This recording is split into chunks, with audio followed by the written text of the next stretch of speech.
donne maintenant la parole à Geneviève Garrigos.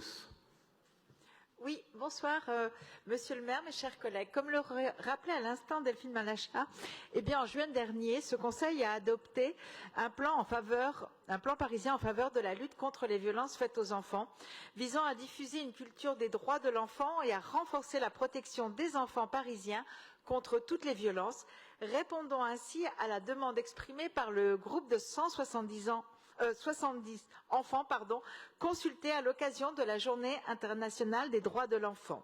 Et de Journée des droits de l'enfant en Journée des droits de l'enfant, nous serons bientôt le 20 novembre 2021, nous avons aujourd'hui l'occasion de faire avancer la mise en œuvre de ce plan, spécifiquement sur deux formes de violence sur lesquelles les adultes, qu'ils soient parents ou professionnels, sont souvent démunis. Il s'agit, comme cela vient d'être dit, du harcèlement entre pairs et des violences sexuelles. Le harcèlement entre enfants est une réalité protéiforme qui se noue à l'école ou lors des activités de sport et de loisirs ou encore sur les réseaux sociaux. Il se répand parmi tous les enfants de la classe ou du groupe ou du quartier ou de la boucle.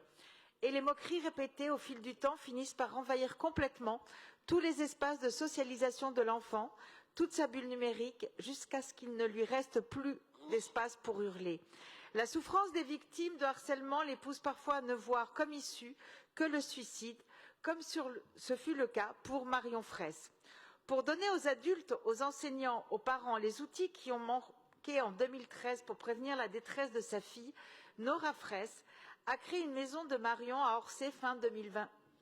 La porte y est ouverte pour tous les enfants victimes de harcèlement ou les adultes qui les entourent pour trouver de l'aide, des conseils et tout simplement une écoute de la part de psychologues spécialisés.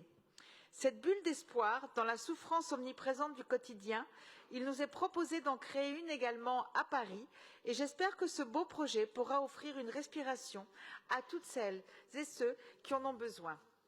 L'autre projet qu'il nous est proposé de soutenir est celui du Colosse aux pieds d'argile, créé en 2013 par Sébastien Boyle, ancien international de rugby qui a pris la parole pour dénoncer les violences sexuelles qu'il avait subies enfant et pour éviter que d'autres enfants se retrouvent confrontés aux mêmes violences.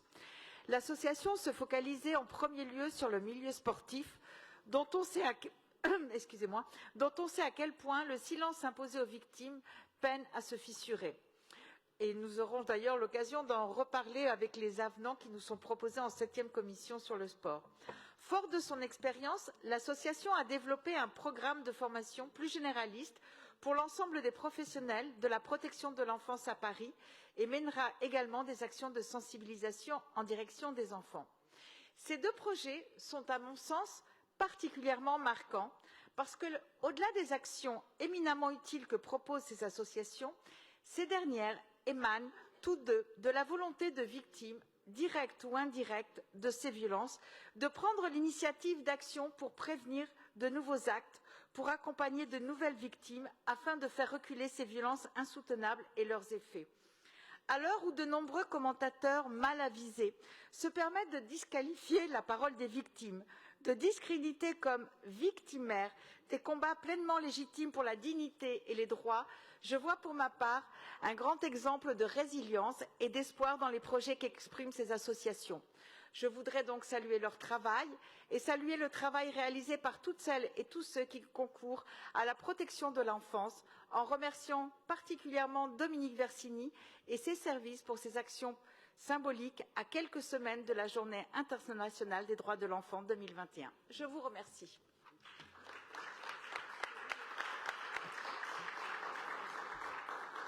Merci Geneviève Garrigos.